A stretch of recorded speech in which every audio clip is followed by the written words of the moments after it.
Magandang umaga, magandang tanghali at magandang gabi po sa inyong lahat. Ito po ang inyong kaibigan, si Royce Polito dito sa The Kaibigan Podcast. Nagbabalik po kami para kayo ay samahan sa inyong pagtatrabaho, sa pagpapahinga, kung day off kayo, nagdadrive, syempre nakikinig lang po kayo, huwag kayong titingin sa screen. Tapos yung mga kasama natin sa ospital, sa barko, sa mga factories, maraming salamat po for getting in touch with us. Maraming salamat po doon sa mga nag-participate na doon sa mga previous episodes po natin. Kami po ay nagpapasalamat lalong-lalo na sa inyong lahat. Okay, so nagbabalik po tayo ngayon this morning dito po sa Stockholm, Sweden. It's a Wednesday morning dito po sa... It's October 2, 2024. Maraming salamat po at tayo ay... mag-uumpisa tayo sa mga ating mga recaps. Yes, mga kaibigan, good morning again. Good morning, good afternoon, good evening. Good morning sa Europe, good afternoon sa Southeast Asia, and good evening sa North America. Yan po ang oras po natin ngayon dito sa ating buhay sa ng mga Filipinos na nakatira sa abroad. So, we are very happy to be here. Ito po, isa po sa ating mga sinusubaybayan at isa sa mga ating advocacies dito sa The Kaibigan Network is yung autism. At kasali po kami sa isang chat po dito, nagmo-monitor po kami ng mga comments dito. At kami po ay we will maghanap tayo daw na ayan, okay. So gusto po natin magbasa lang ng mga post ng mga parents kasi marami po tayong mga Filipino parents po na either in denial, medyo hindi marunong tanggapin kumbaga yung situation nila, iniisip yung kahihiyan, iniisip ang kapakanan ng ibang tao, pero hindi nyo naintindihan ang most likely na nagsasuffer, almost 100% na magsasuffer ay yung mismong anak ninyo. Hindi po yung mga taong pinahahalagahan nyo ang opinion o ang pagtingin po sa inyo. Lalo na sa ating kultura po na may pagka-macho-macho na ganyan, karamihan po ng mga members po dito o palagi mga active po dito sa mga group chat po ng mga autistic na mga groups dito ay mga parents na mga mothers. So, meron tayong particular na episode dedicated sa autism pero gusto ko lang banggitin na ito mga tanong dito. Sa isang Facebook user, hindi nagpakilala, so nakakatakot to. Masasabi po ba autism ang bata? Ay, mali na naman. Kung mama, papa lang nagsasabi niya at nagsisenyas lang po. So, thank you sa sasagot. So, dito po ang tatandaan po natin, autism po is a medical condition po yan, kung tutuusin po natin. Ang makakasagot lang po talaga dito ay isang doktor. So, kahit po yung mga nurse, yung medtech, o estudyante ng medicine, o kahit sino man na nagtatrabaho sa ospital, wala po silang kakayahan na magsabi na itong batang to, isang taon to may autism. Pag yung may mga kakilala tayong ganyan, di ba? Na feeling doktor, feeling expert, napaka-bad po yan na sign ng isang pagkatao po. Unang-una, hindi sila professional. Lalo na kung may lisensya sila, hindi dapat sila nagsasabi niyan. Kasi po sa medical field po, ang pinakaunang-unang sinasabi palagi is, first, do no harm. Yes po. So, huwag kayong magpapayo kung hindi mo alam at hindi ka qualified magpayo. Okay, so, dito po, unang-una, tayo po kasi mga parents po kasi, may kutob tayo, which is most likely tama. Pero, marami pong dahilan kung ang bata po ay nagsesenyas lang, marami hong posibleng hindi lang autism yan. So, may mga test para makasigurado na tama, para makasigurado sa tamang approach. Yes po mga kaibigan. So, hindi porke yung kaibigan niyo, kaklase niyo, or kakilala niyo, o lalo na yung pinaka-worst yung nakilala niyo lang sa Facebook, na porke 4 years old, babae, hindi nagsasalita, etc., o kaya lalaki, hindi nagsasalita, gagayahin nyo na. Hindi po. Hindi po tama po yan. Ito pa isa, anak ko, turning 4, need niya ng therapy pero di pa kaya ng budget. Kaya ni tutor ko muna siya nag-improve ang motor skills niya nung tinutor ko siya sa awa ng Diyos. Okay naman po, kaya kagaya ng dati, wala namang ginawa kundi mag-spin ng mga gulong ng toys. So, kung masakit po sa tenga yung pagbabasa kasi binabasa ko as is. So, yan po napupuna ko lately. Marami po tayong mga kababayan na despite ng libre pag-aaral sa Pilipinas, iwasan nyo po shortcut po ng mga words. Kasi sooner or later po makakalimutan nyo na yung tamang spelling at tamang grammar. At kayo rin po ang magiging dihado sa buhay. So, yun lang po ang payong kapatid, payong kaibigan dito sa Kaibigan Podcast. Ito pa isa. Good morning mga sis. I have 1 year and almost 7-month-old son. Mag-ask lang ako kung may kakilala kayong pwedeng mag-assess sa kanya, yung mura lang. Location po namin is South Caloocan para po sana maagapan yung kay baby. Na-check na siya. Biro mo yun siya, XA. Kayo rin po ang nito. Makakalimutan nyo yung tamang spelling, tas kayo rin po ang magiging dihado. Paalala ko lang po sa inyo. Libre sa Children's Hospital kasi free consultation lang po yun, pero private doctor. Nakita po niya may abnormality si baby at need daw ng assessment. Matagal na po ang pila para sa assess ang anak ko sa Children's Hospital. Gusto ko po sana siya pa-assess para malaman saan level of autism po siya. Baka po may alam kayong mga CC. Pa-help naman po. So, ayan po yung isa. Katulad po nito. Yung iwasan po natin yung nagmamadali. Diyan po kasi tayo nadidisgrasya, yung gahanap tayo ng shortcut. Yung may ugali po tayo na last minute tayo magre-react. So, katulad po nito, paliwanag ko lang sa inyo na mahirap pong gusto nyo mangyari na yung nasa budget lang. Kasi sa totoo lang po, sa Pilipinas po kasi ngayon, sa pagkakaintindi ko, talagang mahal pong maningil ang mga doktor. Lalo na yung dekalidad na doktor. At nakakapagtaka na ang daming gumagraduate ng doktor sa atin, pero kung mapupunan ninyo, iilan lang talaga yung magagaling. So, kayo na magdoktor kung ano ho ibig sabihin nun. Anyway, so, kung ako sa inyo, magpalista kayo, huwag kayong maiinip kasi wala naman tayong magagawa. Tsaka, like I said, maliit pa yung baby, mahirap talaga. At yung kasing healthcare system sa Pilipinas, magulo. Huwag na kayong magtaka kung bakit magulo kasi yung mga binoto natin, magulo. Karamihan, of course. Karamihan po. Hindi naman po siyempre lahat. Pero karamihan po yan. So, bangit ang management, bangit ng result. Okay, ito pa ito.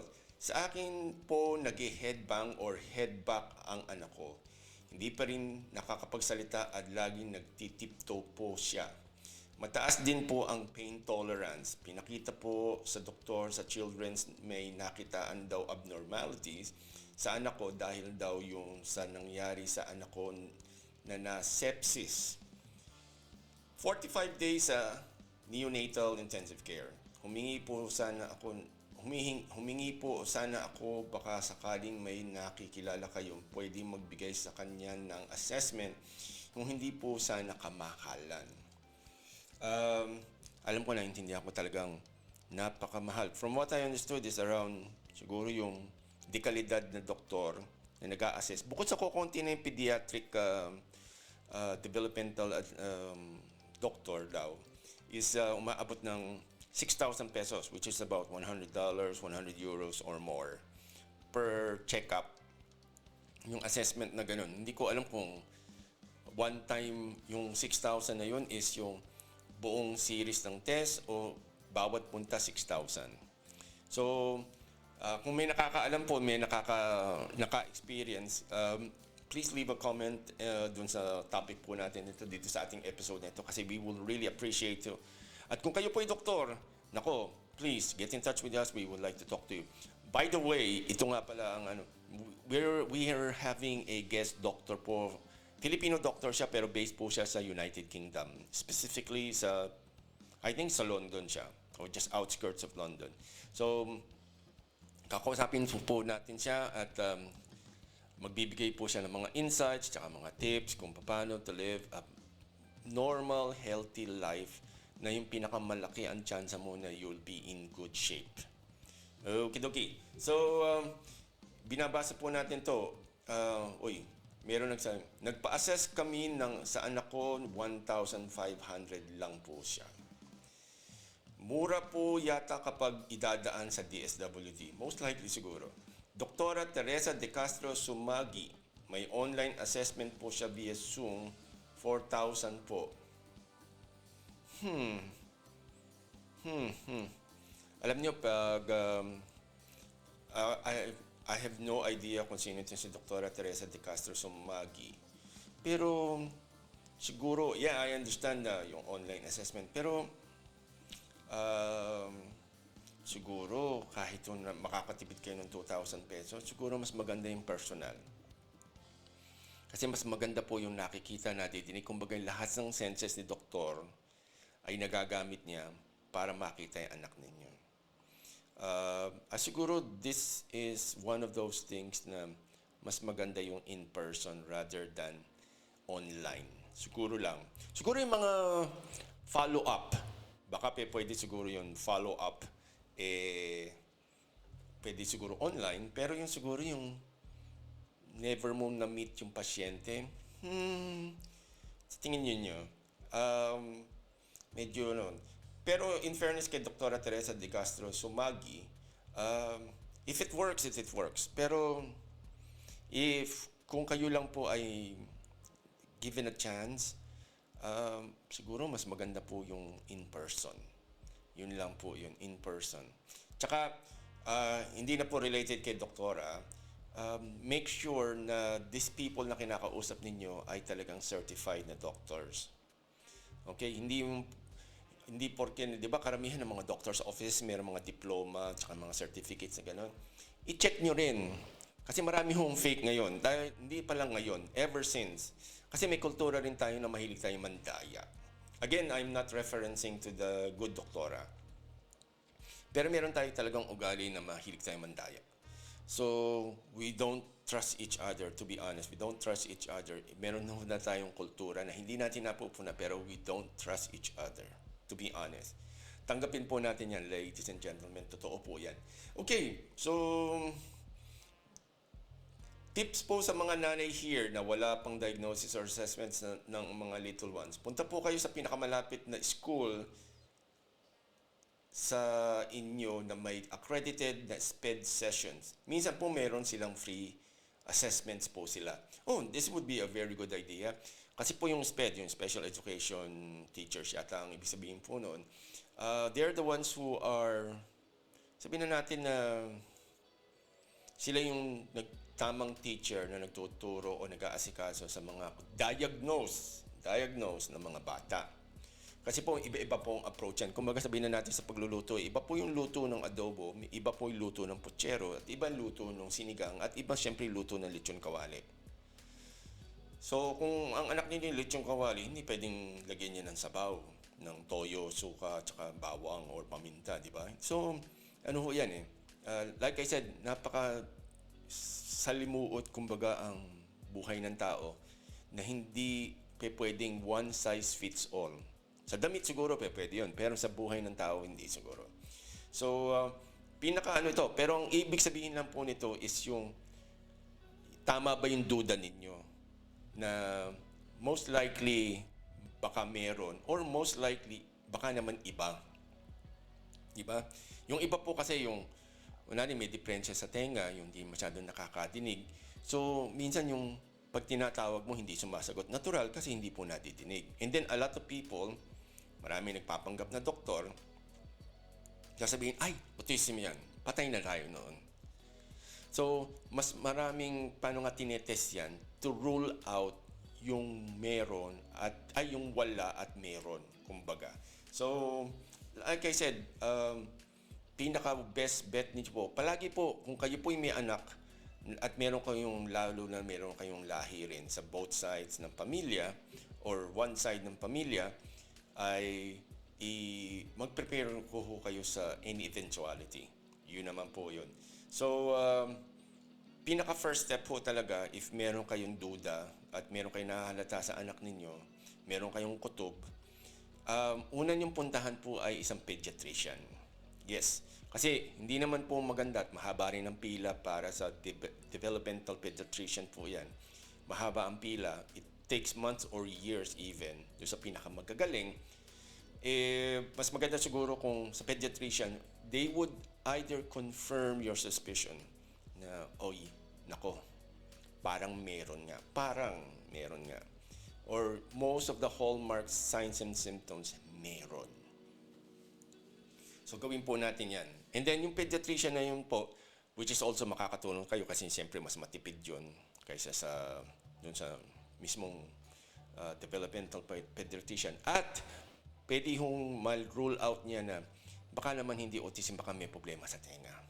May infection, may inborn or something, or kung ano man. Okay? So, doon na natin And then, pag yung sinabi ni pediatrician na, sige, dalhin ninyo sa developmental pediatrician, at least alam nyo na yung tamang way. Tapos, yung sasabihin ng tao na yun, yung specialista na yun, ang susunod po noon, doon na kayo, siyempre may diagnosis na may paperwork po dapat yan. May paperwork na dapat minipirmahan po ng doktor. Doon po kayo ngayon maghahanap ng tamang school, tamang SPED. Depende na po yan sa inyong mga budget sa buhay. So, namamanage po yan. Hindi po yan nababago, hindi po yan sakit, hindi po yan nakakahawa, at hindi po yan dapat ikahiya. Okay. So, iba-ibang klase yan. Paano nga pala maganda yung pagkakagawa ng spectrum? So, iba-iba. Katulad lang ho ng fingerprint, wala hong dalawang autistic na bata o tao na magkamukha. So, hindi ho natin pwedeng i-generalize yan. Hindi po yan parang sipon, hindi po yan parang tuberculosis na 5 lang ang symptoms, malamang pasok na kayo doon. Anyway, so ito pa, last na natin itong babasahin. Tapos, 1 year and 7 months po si LO. Pero bago pa lang mag 1 year, I think nasa 7 month, nakita ko na siya ng kakaiba. Hindi siya natutulog, kaya wala rin akong tulog. Tapos wala rin siyang eye contact at wala pa rin mama or salita. Hindi pa rin siya nadapa or gagapang sa tummy. Oh God. Mga kaibigan, tummy, ang spelling ng tummy is T-U-M-M-Y. Wag po T-O-M-E. At noon nag 9 months, anak ko or 10 months, sabi sa children's, if 10 months ang anak ko, dapat ang development age daw niya ay 5 months lamang. Kahit 10 months na siya. Aha. So, like I said po kasi, sa medical school po kasi, meron talagang mga developmental landmarks po yan, yung kung kailan dumidilat or kailan tumatapa or naigagalaw yung ulo. May mga more or less po predictable time frame po yan. So yung sa anak niya po na ito sa istorya na yun, hindi po automatic po na pag ganun po yung anak niya na delayed, automatic po na autistic. Dahil po marami pa pong pwedeng maging posibleng cause po yan. So, wag ho agad palagi mag-assume dahil po kayo rin ang mahihirapan. So again, like I said, if you are a parent or kahit ikaw mismo ay autistic, get in touch with us at we are here to understand you. And we can promise you, we do understand you.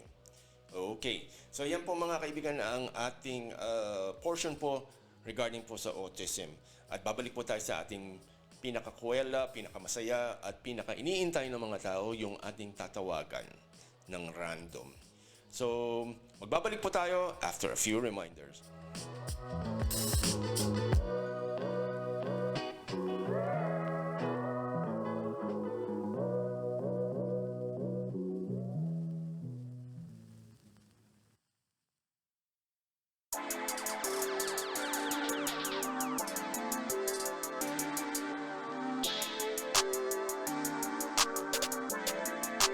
Perfect.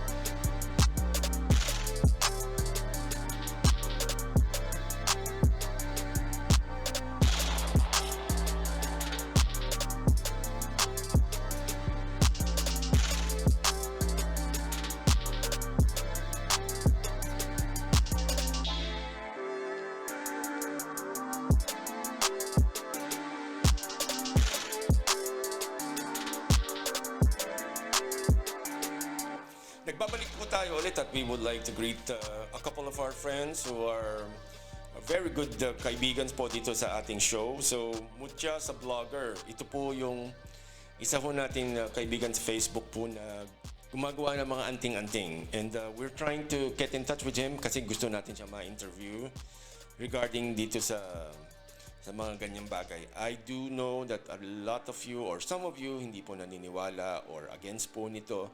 We have to respect the opinions of others. Hindi naman po kailangan ninyong paniwalaan, pero doon po sa naniniwala, this could be very helpful po sa inyo. So we will talk to him soon. Lina Cabral from Milan, Italy. Marie Alaro from Parañaque. Get well soon. Danilo Kaisip, magandang umaga sa inyo. Hapon pala sa Pilipinas. Wendy Adriana Olsen, who is now in Seoul, South Korea dahil to represent or to be part of the Miss Universe, Mrs. Universe yata ito. So, FCSCP Poland, magandang umaga po sa inyong lahat. Abby Rojas, Rodi Cornejo, Lucas Aventura, Jamel Belnas, Chef Jesse, naku, good morning po sa inyong lahat dyan. Tapos, Ferdinand Uy from Canada, maraming salamat po sa inyo. Chet Celosa from Pasay po yan. Si Sir Don Alfaroon, ako, again, maraming salamat po sa inyo. Joel Hoson from Bulacan, Edmond Cornejo from Sweden, ako, maraming salamat po sa inyong lahat. Jeffrey Lasola, thank you very much. Lisa Bautista, Jem Brau from Finland, maraming salamat po sa inyong lahat. At marami pa tayong babatiin dito sa sa Rodora.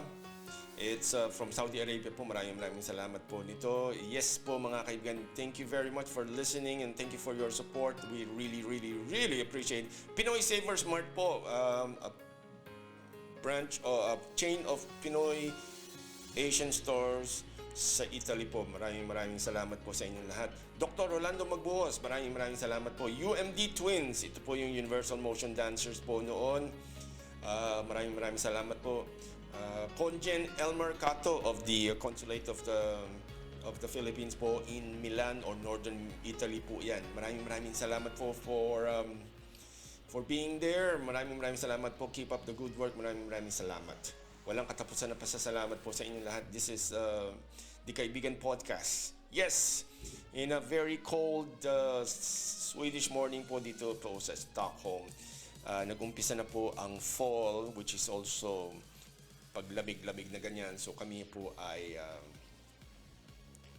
nahihirapan dito sa lamig.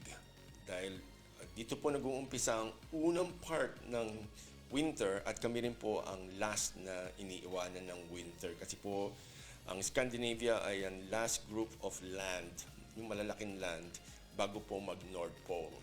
So, malayo pa naman ako ng konti sa North Pole, pero siguro mga 2 o 3 haba ng Pilipinas po, North Pole na. Simula po from where I live. So, ayan, Lynn Rabuya from Negros Island po. Maraming salamat po sa inyo lahat dyan. And Shai Al-Nahar, nako, maraming salamat po. She's the owner of a resort po sa Laguna. Yan po, isang artista po yan sa atin, Filipina po sa Viva. Maraming Doktora Samantha Reyes, yes, good morning po sa inyong lahat dyan. At let's see kung sino pwede pa natin makausap dito. So far, in this Saturday morning po, maghanap tayo na makakausap. Jessie Maloles po, yes, Ma'am Jessie Maloles, thank you very much for yan po yung sikat po na vlogger rin po sa YouTube at meron po siyang restaurant sa Okada. And siya po ay philanthropist as well. And of course, tawag dito, a media personality rin po. Yan. So, we're still looking for people to call. Yes, good morning to everyone. Good morning to Germany. Good morning to Australia. Good morning to Brazil. Mga Pilipino po na nakatira sa Brazil. Yes. Okay. Wala tayong makausap. My goodness. Sino kaya pwede natin makausap? Kasi ang problema sa ating mga kababayan natin dito is yung they feel out of place o feeling nila kailangan ang klase ng taong ini-interview lang yung mga mayayaman, yung mga sikat, which is not true. We are democratizing ang media po. That's po ang isa sa mga policies po ng The Kaibigan Network. At hindi po totoo at hindi po yun lang ang dapat nyong pagbasihan. And we are... Kasi dito sa Europe ngayon, most likely, most of my friends are either at work. So mahirap siguro makakita ng can we say here na PC o hindi PC pala. So yes, subukan natin to from Negros kung sasagot. Pero ito kasi teacher to, so titingnan natin kung sasagot. Yes. Maganda signal, maganda tunog ng tawag mo. Yes. Ang problema, sasagot ba? Sasagot ba si Madam? We'll see. Yes po mga kaibigan. Good morning again. You're back to the Kaibigan Podcast. Yes, nako, bad news. Hindi sasagot si ate. Mukhang nagtuturo or nasa classroom. So, we have to move on and find someone else. Magpapalipas lang tayo ng ibang let's go back dito sa ating mga bali-balita naman sa Pilipinas. Second day na po ng pagpa-file ng mga COCs for the 2025 election. The country's next leaders are set to submit their certificates of candidacy for the 2025 midterm elections at the Commission of Elections in Manila Hotel. Yung pinaka-main po yan. But pwede po kayo, if you're aspiring to become a senator, a candidate maging senator, you can even apply sa pinakamalapit niyo pong COMELEC na usually po yan nasa loob po ng munisipyo ninyo. So hindi po kailangan kayong pumunta sa Manila para lang po kayo ay tatakbo bilang congressman, yung kumbaga yung mga national leaders, congressman pataas, congressman, senators, yan po yan. Kasi po yung governor pababa, tsaka yung mga municipal leaders, syempre kung saan po kayo nakatira. Yun po yan. So, 12 seats are available for the senatorial positions and 63 seats po for the party list representatives. Yan po yan. At kahapon po marami pa na tayong nakita na mga nag-apply, hindi pala nag-apply, nag-submit ng mga kanilang mga certificates of candidacy dun po sa Manila Hotel. So, again, not necessarily po kailangan kayong pumunta sa Manila Hotel. Hindi lang po yan. Okay? So, tingnan nyo na lang po sa mga... Ito ang lumilitaw na mga pakikita natin kung sino mga already confirmed candidates po. Okay, The 2025 midterm elections officially enters its early stages with the filing of candidacies beginning October 1st. October 2 na po tayo. Many politicians are seeking re-elections, making a comeback into politics or running for different positions, whether national or local. Many politicians are recognizable by their names alone, and in a similar vein, celebrities and online personalities are giving the political arena a go. Some of whom have been successful and are seeking to maintain public office. Yan po yan. So, sa senators po here is si Tito Soto po is planning to return to the Senate following a failed vice presidential bid in 2022. Political vlogger and handler of the Models of Manila TV YouTube channel, si Mark Gambova, is running for the Senate. Yan po yung kung natatandaan nyo nung nagkaroon ng problema yung Eat Bulaga. Doon po siya sumikat sa pagsubaybay po doon with plans to establish an office dedicated to fighting fake news. Yan po yan, si Mark Gamboa. Again, dito po sa mga binabanggit po namin na yan, hindi po automatic na we are endorsing or supporting them. Binabalita lang po namin sa inyo as part of our public service. Dito lang po sa The Kaibigan Podcast, only here at TKN. Tapos sa House of Representatives po, actor, politician Arjo Ataide is seeking a second term as a representative of the first legislative district of Quezon City under the Alyansa para sa Bagong Pilipinas Party. Also seeking re-election is actor-comedian Jolo Revilla. Ba? Jolo pala yun, komedyante pala yun. Son of Bong Revilla and Lani Mercado as the first district representative of Cavite. Okay, actor Marco Gumabaw is taking a stab at politics as he filed his certificate of candidacy for congressman in Camarines Sur's 4th District.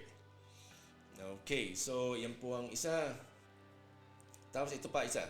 Si vlogger Norris John Okamoto, whose content is related to motorcycle, is the first nominee of the Lingap party list or Liga ng Pagkakaisang Mahirap, or in English, League of the United Poor.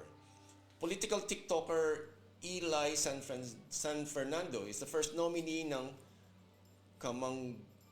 Kamanggagawa party list. Oh my goodness. Yan po. So, malamang kilala niyo itong mga ito, lalo na yung mga mahilig sa TikTok. Local.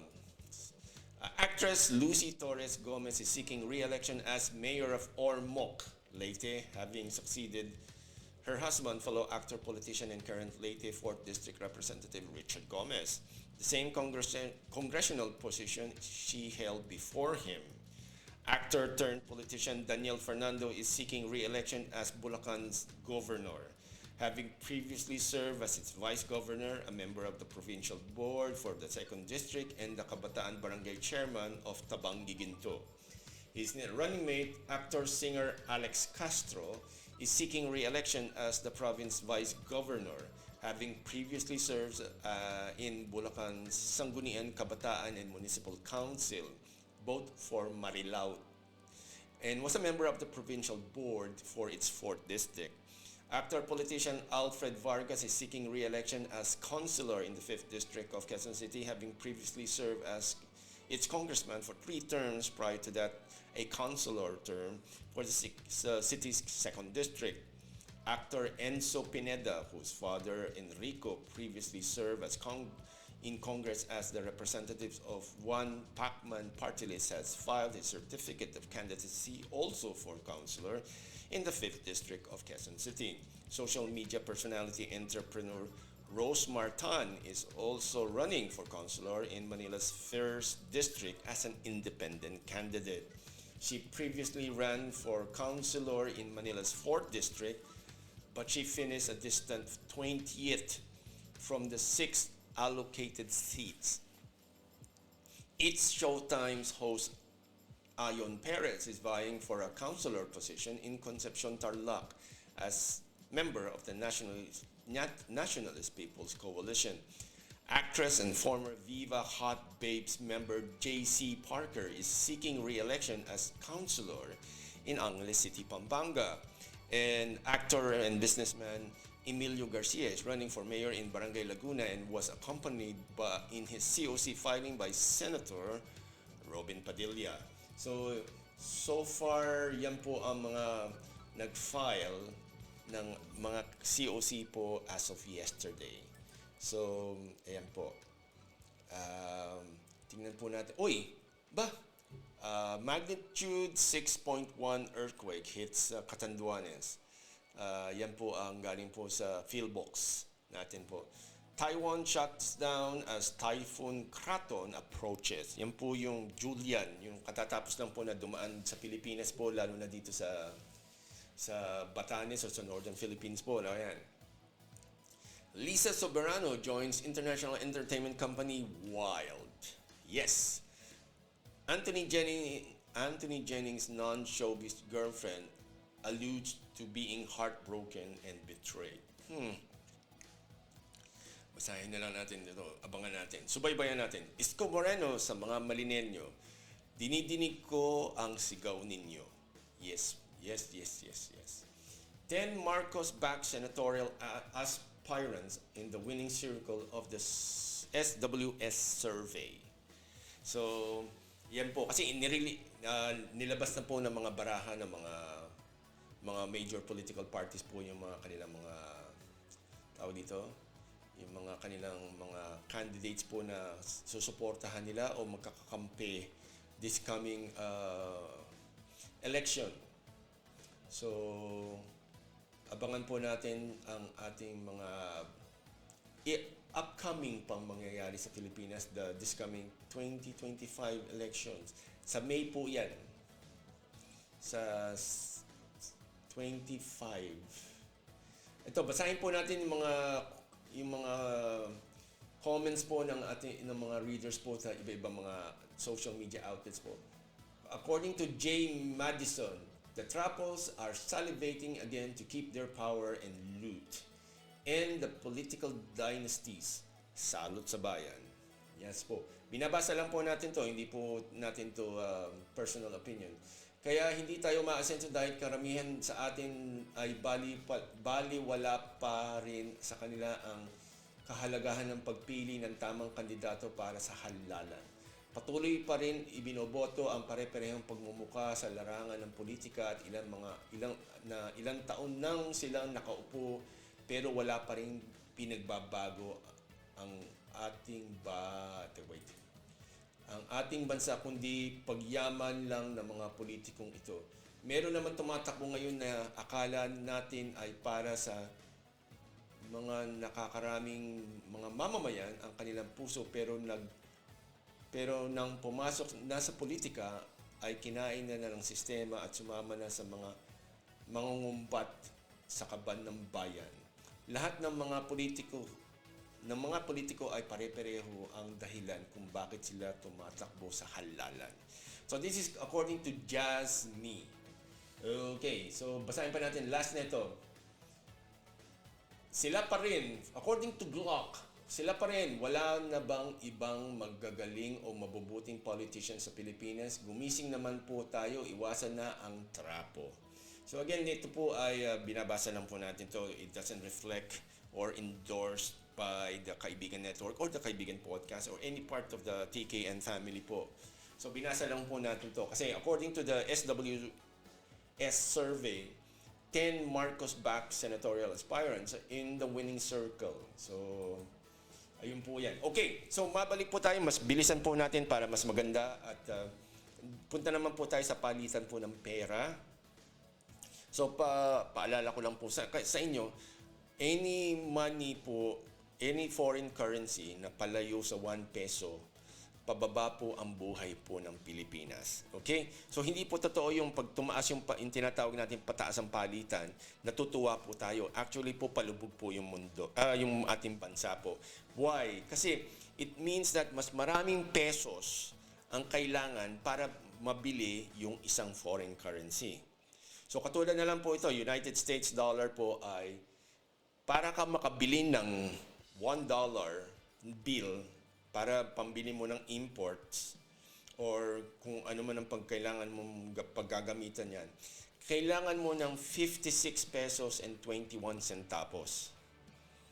So, ang ibig sabihin po niyan, siyempre, tumataas yung presyo, lumiliit po yung halaga ng pera natin. So, di ba, mas masarap siguro yung magpabiyahe ka na yung 1,000 pesos mo, mabibili niya is 100 pesos kung $1 is to 10 pesos lang. Alam mo yun, mga ganun po. So again, we'll go to convertible currencies with the Bangko Sentral. Ito po ang pinaka-baseline na mga foreign exchange rates po as of October 2, 2025 po ito. It doesn't mean na ito po yung makikita nyo sa mga favorite nyong remittance centers, sa mga palitan kung saan man sulok po ng mundo or even in the Philippines.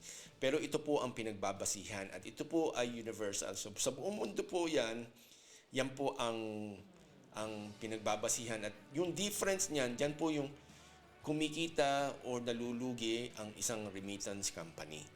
Okay, ladies and gentlemen, so balik po tayo. United States dollar is 56.21. The Japanese yen is on 13.39 centavos. United Kingdom pound is 74 pesos and 70. Hong Kong dollar is 7 pesos and 23 centavos. Switzerland franc is 66.43. Canadian dollar is 41.67. Singapore dollar is 43.65. The Australian dollar is 38.68. Bahrain dinar is 149.11.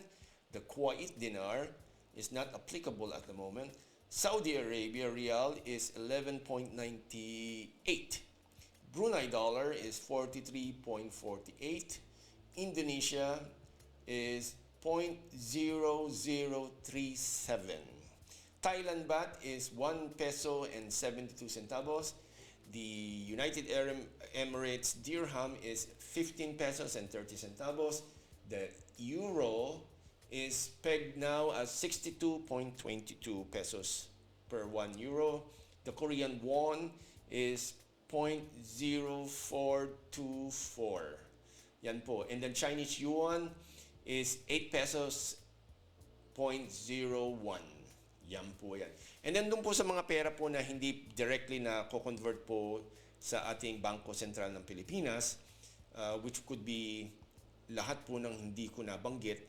So yung mga hindi po lahat po kasi ng pera na sa ibang bansa pwede mong ipalit sa Pilipinas kasi most likely hindi kailangan ng Pilipinas o maliit lang po yung demand, so hindi po sulit para sa Pilipinas po na subaybayan po ito. So sa mga major trading partners po natin, mga nabanggit natin ngayon sa taas, may mga iba pong bansa na kahit po mayaman, pero since kokonti lang mga Filipinos doon at kokonti rin ang ini-import natin o binibili natin doon or ini-export natin whatsoever, ay na tawag dito, hindi masyadong nagagamit. Anyway, it doesn't mean na maliit po ang pera na ito o walang kwenta. Kaya lang po, it's like, kumbaga sa tindahan, hindi lahat ng produkto pwede mong itinda sa dami.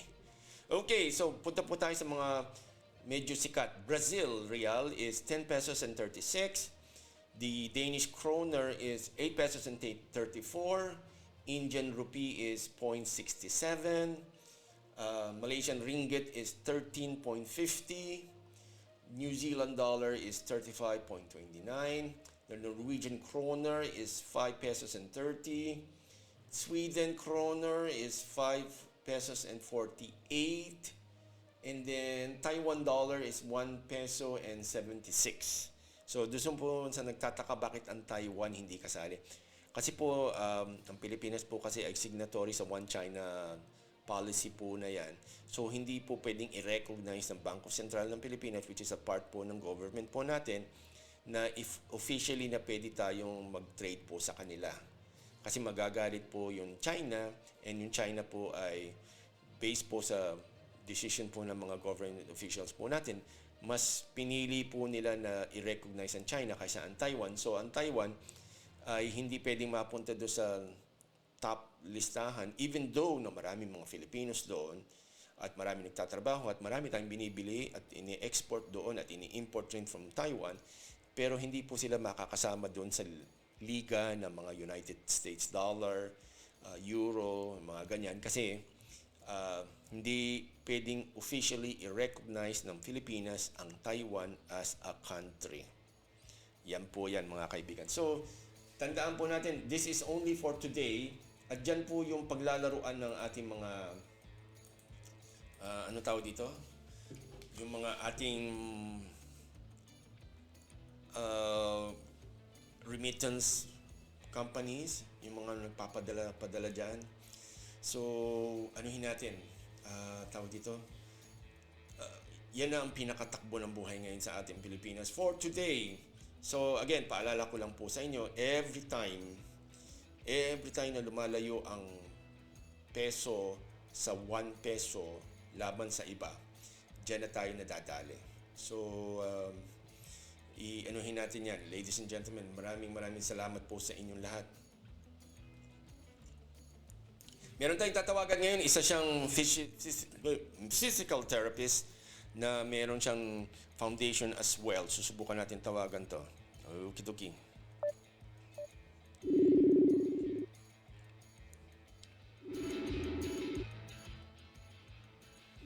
Yes mga kaibigan, abangan po natin kung sasagot siya. Hopefully hindi siya busy. Ayan. Naku. Yes, bro. Hey sir, Sir Alan, hi. Si Roy Sipolito ito dito sa... Yes sir, sa Kaibigan po. Alam ko, kumusta sa malamig mong bansa? Eto sir, nag-uumpisa na. Sir, nagkataon ba? Busy ka ba? Busy ka ba? Okay lang, sir. Okay lang. Naka-voice naman ako. Okay. Lang, sir. Hindi, Okay kasi, lang. sir, kasi ganito, nagre-record tayo ng isang episode ng ating Kaibigan Podcast at ang isa sa mga topics natin earlier kasi ay tungkol sa autism tsaka dun sa mga ganyan. Bilang isang registered physical therapist, at di ba meron kang facility para sa mga, ano ba tawag doon? Facility or center para sa mga occupational... Center. Yes. Sir, baka naman pwede tayo makapaghuntahan for a few minutes kung pwede lang. Sino ba siya, sir? Hindi, ako yung host ng ating podcast kasi tapos ikaw yung tinawagan ko kasi nakita kitang online. So baka ako pwede ka magbigay ng mga tips or basic information lang naman sir kung kamusta dyan. And then of course, the opportunity Kailan na... Kailan, sir? Hindi, today mismo. Kailan? Ito na mismo. Ito na mismo yan. Agad-agad. Okay lang. Habang nagdadrive ako, okay lang. Oh yes sir, basta ingat ka sa pagdadrive ha. Kaya ba yan? Kaya. Pilipino ba yan? Yes sir, Pilipino lang. Hindi natin kailangan mag-English. Pwede mag-Taglish. Walang problema yan. Kasi gusto lang... Taga saan yan, sir? Hindi, Para malaman ko lang kung... Hindi, ito yung sa ano kasi natin dito, ang main audience natin dito yung mga Filipinos anywhere in the world. Pero, syempre alam mo naman sa atin, meron, even though maraming Filipinos na nakatira sa abroad, siguradong baka meron silang kamag-anak sa Pilipinas so they know somebody na meron autism or meron pinaghihinalaan na may autism or some other spectrum, sir. So, gusto lang namin pag-usapan yung, di ba nung nagkwentuhan tayo, meron kang center dyan na you're running there. Ikwento mo lang yung mga ginagawa natin doon at later on, baka sakali mananawagan tayo na magkusa sila na, you need this person po mga kaibigan kasi he's really doing a lot of difference kasi. And then we are trying to help him kasi ang problema po dito sa Sweden, hindi po katulad sa ibang lugar na monthly meron balikbayan box. Dito po kasi, 2 times a year lang kasi kokonti lang ho ang Filipino sa Sweden. So it takes a while, hindi sulit na magpadala or yung every month magpadala ng container van sa Pilipinas. So, okay. Pero sa mga bansa katulad ng Italy, sa UAE, marami mga ano dyan, mananawagan po kami mamaya, pakita lang ho namin sa inyo yung idea ni Sir Alan na baka gusto natin makatulong kahit ano lang, anything na masasabi natin na may mga people who kasi sila na gustong matulungan nila pero alam nyo naman po sa Pilipinas it costs money to help or pwede naman in kind. Okay, so Sir Alan, kwento mo naman yung center mo, kung ano yung center mo, sir. Hello? Hello. Ayan, nagda-drive kasi siguro. Okay, sandali lang. Okay. Hello? Yes.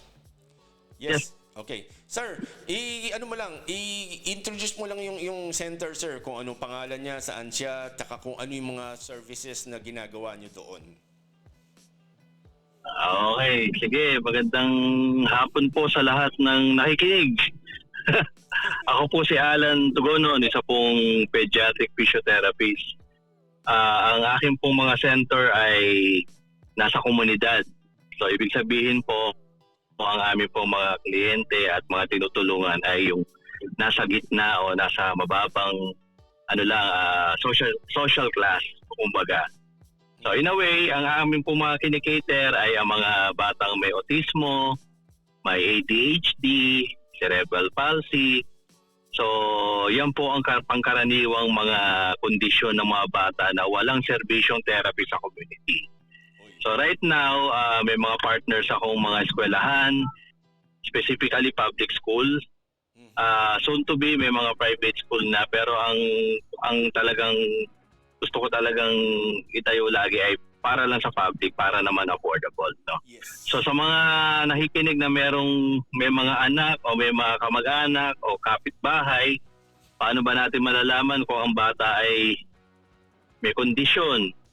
Siguro unang-una kapag kami senyales, tingnan natin ang mga senyales o yung mga red flags. So unang-una, yung mga batang pag tinatawag mo ay hindi dumilingon. Okay. Yung mga batang hindi tumitingin sa mata. Yes. Yung mga batang pag naglalaro ay naglilinya-linya ng mga laruan. Yes. At may sariling Yes. lengguwahe. Yeah, May mga sariling lengguwahe na sila lang ang nakakaintindi. At mga batang hindi mapakali sa isang lugar at kailangan gumalaw-galaw. So yan yung mga pangkaraniwan, no? But those are developmental delays. For example, siguro marami sa kanila yung integration ng kanilang mga development sa brain ay hindi pa nakukumpleto. Marami yung sanhiyan. Maaring during pregnancy, pwede rin habang nanganganak or after din ng pagkapanganak ay may mga kondisyon, mga sakit. Sabi nila may mga vaccine-related na condition, hindi natin ma-prove, no? Pero yes. madaming nagsabi na after mabakunahan ng mga 5-in-1, 7-in-1, nagkaroon ng mga effect ng autismo. So don't quote me on that, pero Yes. ayan lang sinabi ng mga magulang. Yes, But yes.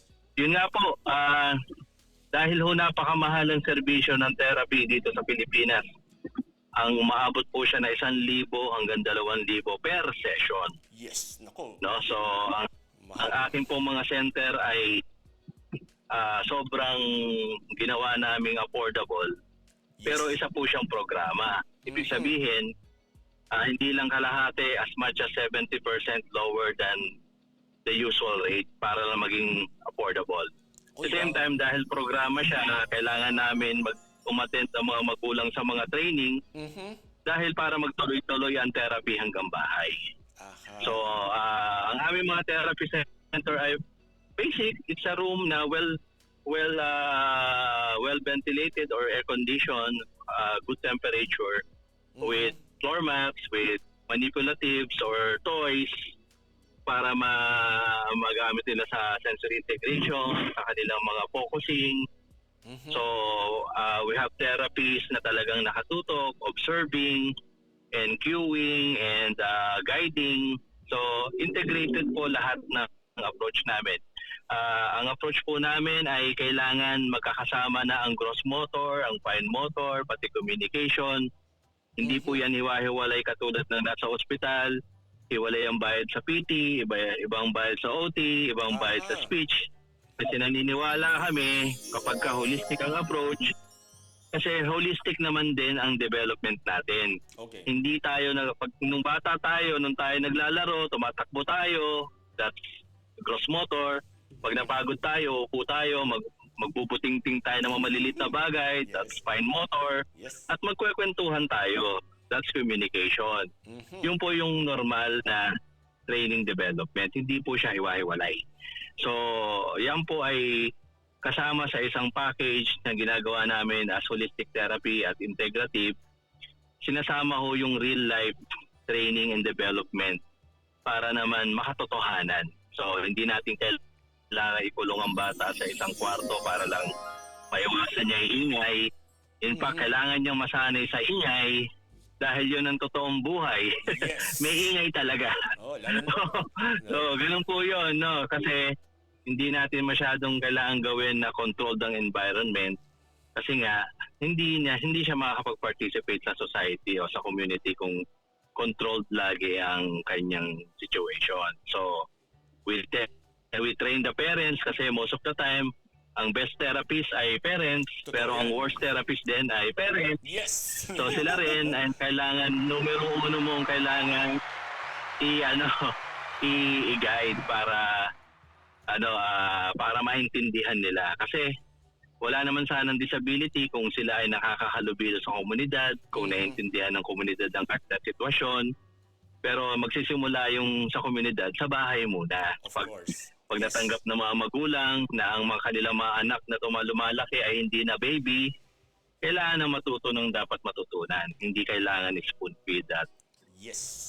tulungan pang gawin ng mga bagay na dapat kaya na nilang gawin. So empowerment is very important sa therapy namin.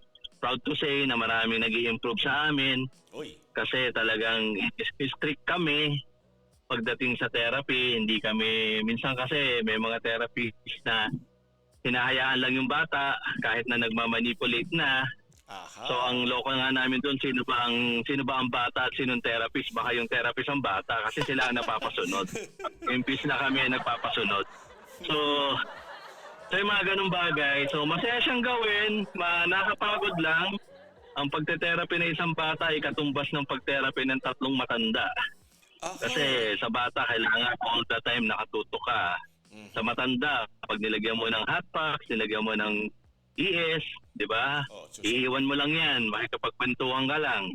Mm-mm. Pero pagka sa bata, kailangan all the time nakatutok ka. Aha. Kaya nakakapagod mag-isip, nakakapagod magtuloy-tuloy, mag-connect-connect ng mga activity para lang hindi mabore ang mga bata. So yun lang po.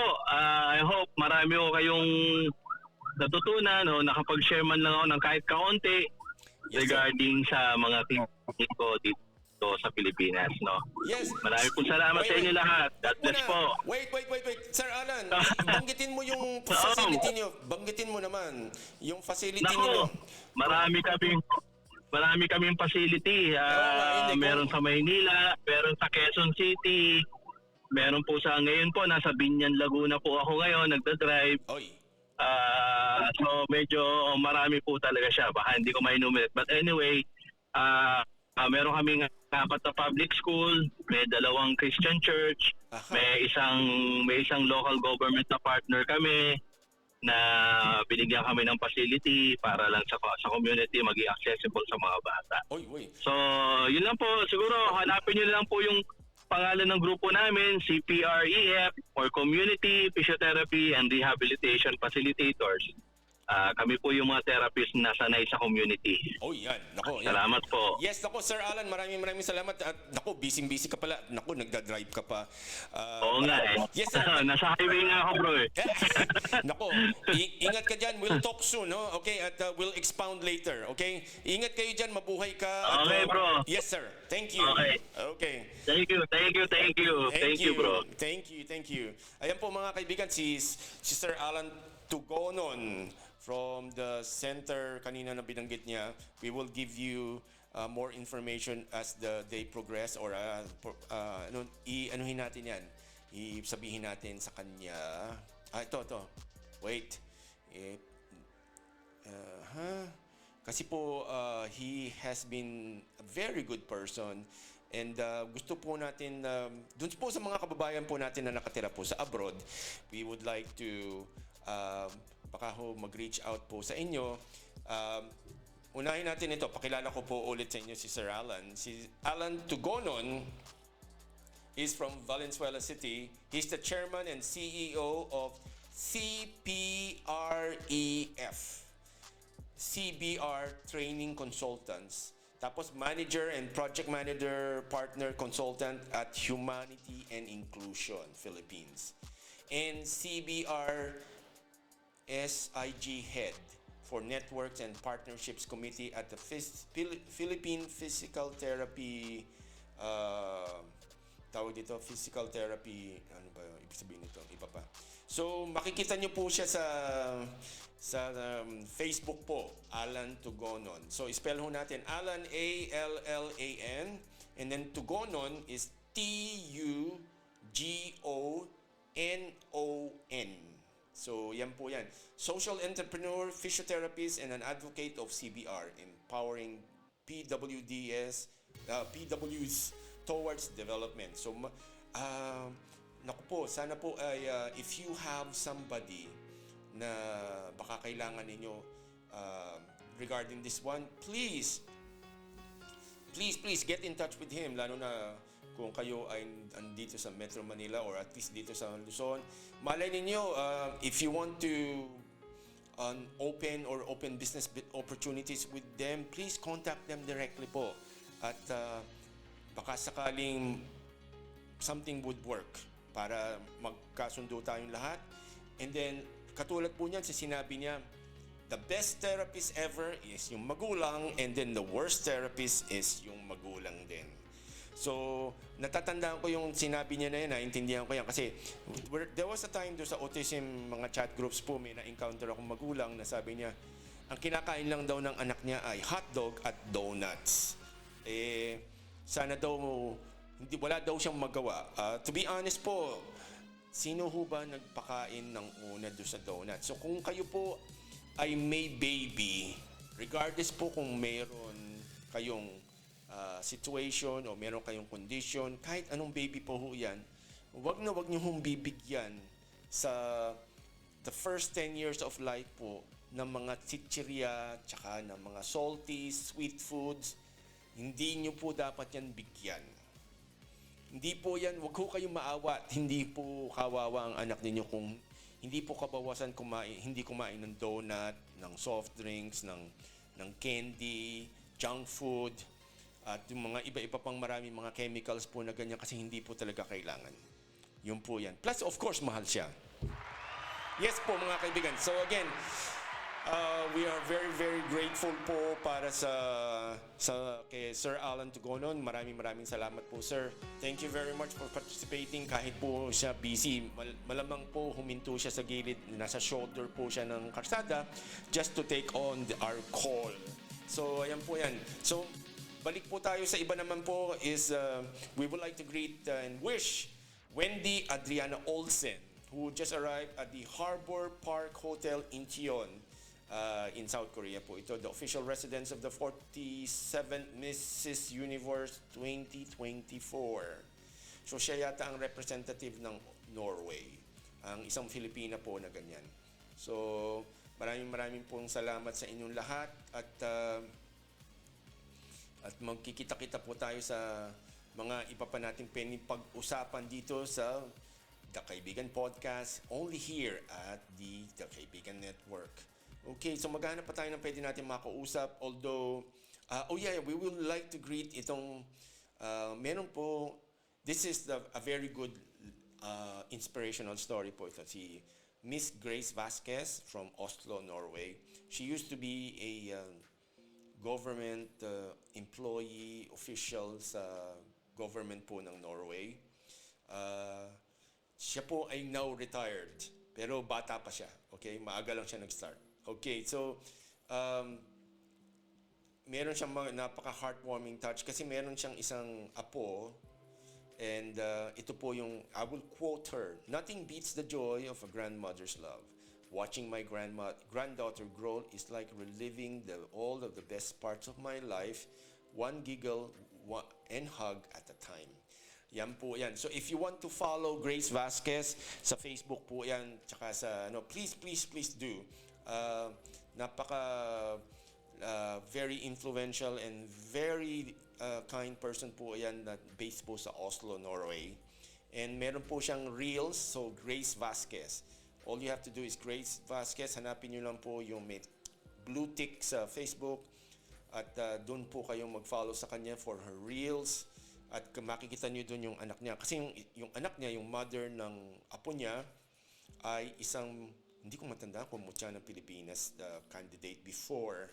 So, Maraming salamat po, Ma'am Grace. You are very, very, very, very, very, very appreciated dito sa The Kaibigan Network.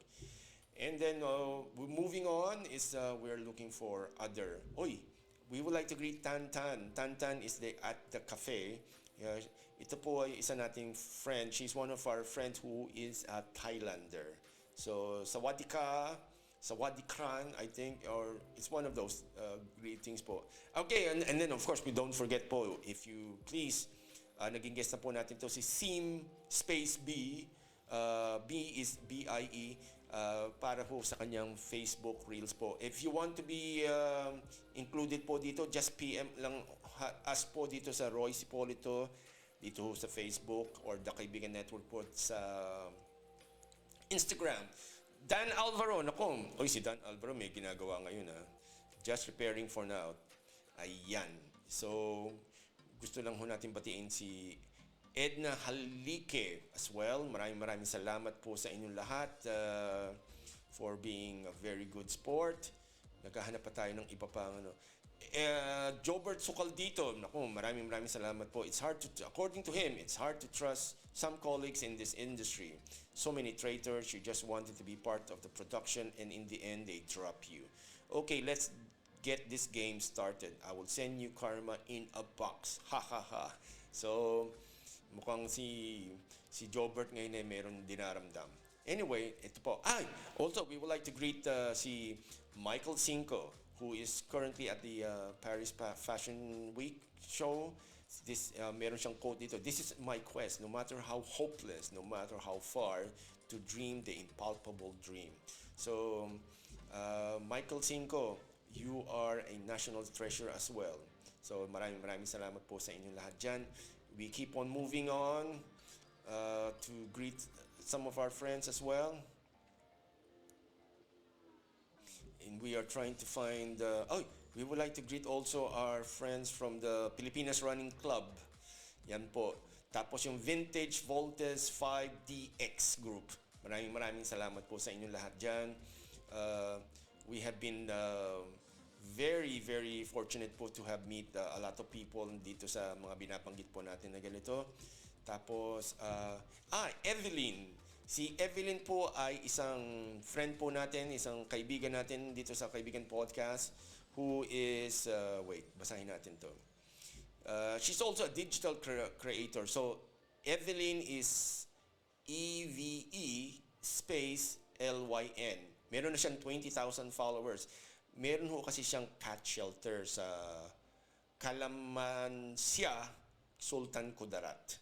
Okay, so nananawagan po kami sa inyo, get in touch with her kung gusto niyo pong tumulong o gusto niyo makita yung kanyang facility.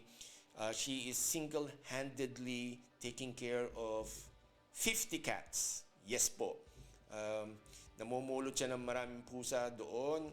And we are encouraging you, baka lang kung gusto niyo po sana tulungan siya or mag-subscribe sa kanya. Evelyn, mag-ingat po kayo. Marami pong nagnanakaw ng kanyang mga pictures at ginagamit po sa mga fake profiles.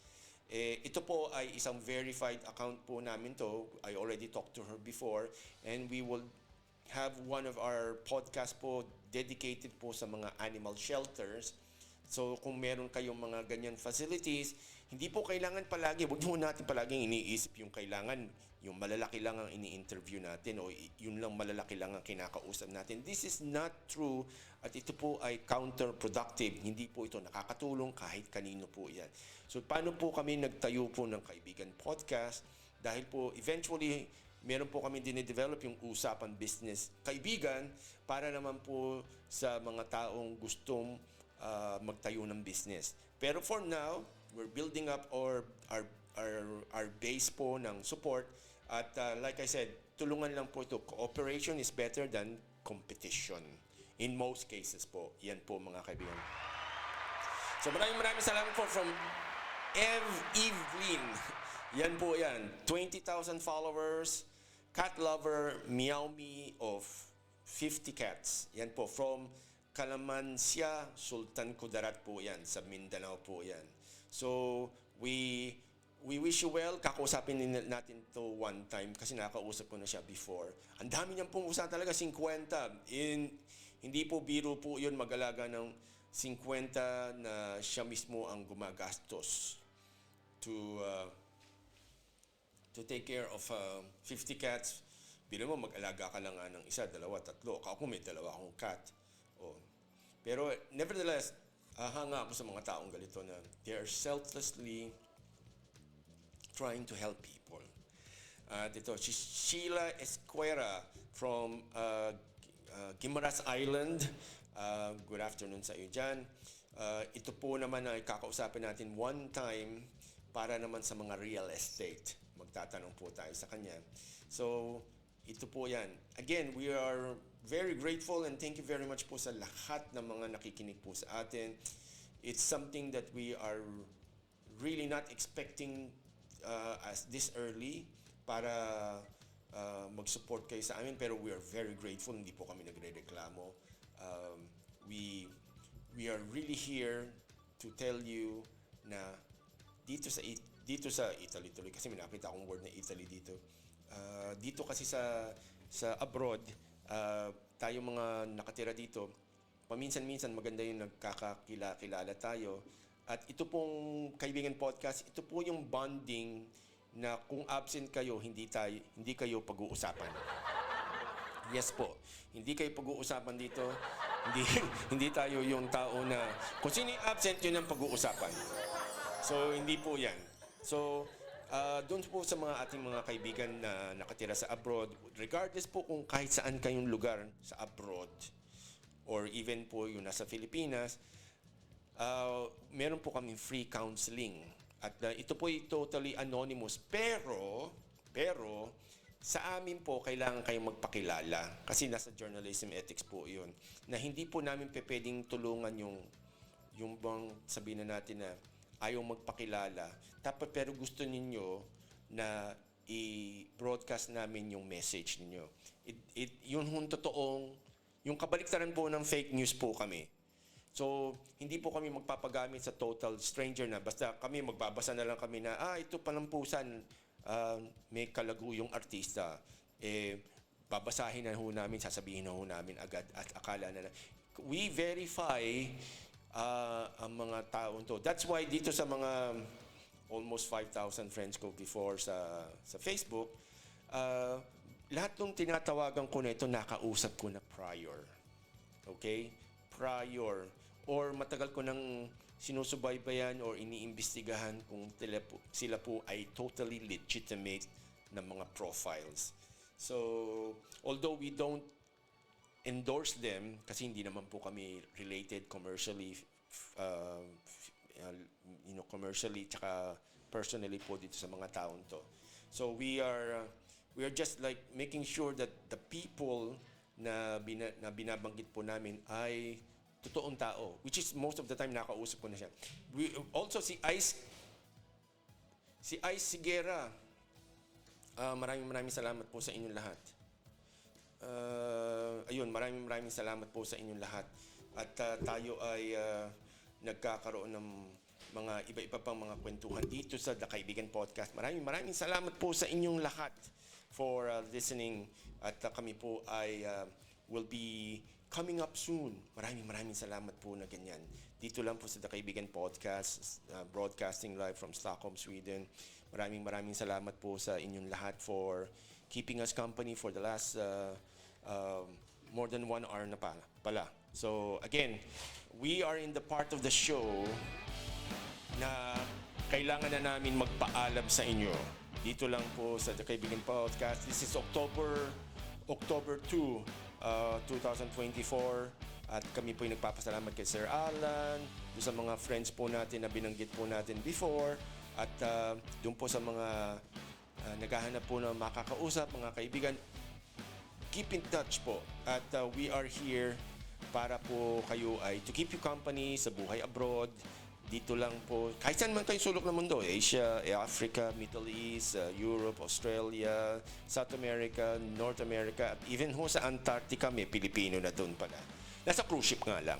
Pero again, nagpapasalamat po kami sa inyong lahat and keep keep smiling lang po. Only here at the Kaibigan Network. Maraming salamat po. Magkita-kita tayo ulit.